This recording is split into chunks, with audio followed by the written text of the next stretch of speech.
همونجور که اینجا مشاهده میکنید کابل دو طرف اینجا هست اومده، دوباره باید اندازه‌شون مناسب بشه، سرسیم بخوره. به اضافه اینکه متاسفانه دوستمون که کار سیم کشی اینجا رو انجام داده برق واسه آمپلیفایر نیورده. حالا با توجه به اینکه کار کناف هست ما یه سیمیو از پریز میکشیم اینجا و برای آمپلیفایرمون استفاده میکنیم. و اینکه قابش هم باید در بیاریم. اگه باز حضور ذهن داشته باشید ما تو آنباکسی که داشتیم آمپلیفایر ولومی JX86 کارو با هم آنباکسش کردیم. قراره که از این آمپلیفایر استفاده کنیم. بذارید بازش بکنم من.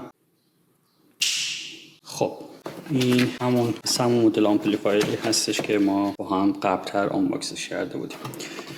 خب این آمپلیفایر همونجور که مشاهده میکنید اندازه یه کلید یا پریزه که قرار اونجا کنار پریز و فیشای آنتن و بقیه موارد که مال تلویزیون هست نصب بشه. حالا من کاری که باید انجام بدم است باید این کنافمون رو برای باکسمون آماده و اینو اینجا نصب بکنیم. خب اجازه بدید بریم برای اول نصب باکس و ادامه کار. همونطور که میبینید با لیزر محل نصب آمپلیفایر رو هراس کردیم. همینطور پریزو من باز کردم تا براش برق بگیرم. بریم برای انجام کشیدن برق و درآوردن جای قوطی.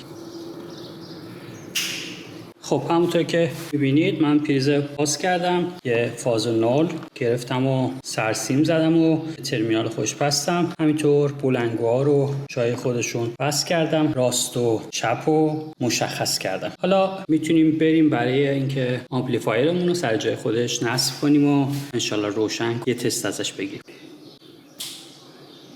خب من ارتباطات ترمینالش رو برقرار کردم. میتونیم همینطور فریم فلزی هم سر جای خوش بستم. میتونیم اینو جا بزنیم سر جاش و یه تستی با هم دیگه بگیریم. یه دست کار کردن واقعا سخته. خب بذارید من اینو جا بزنم دوباره برگردیم.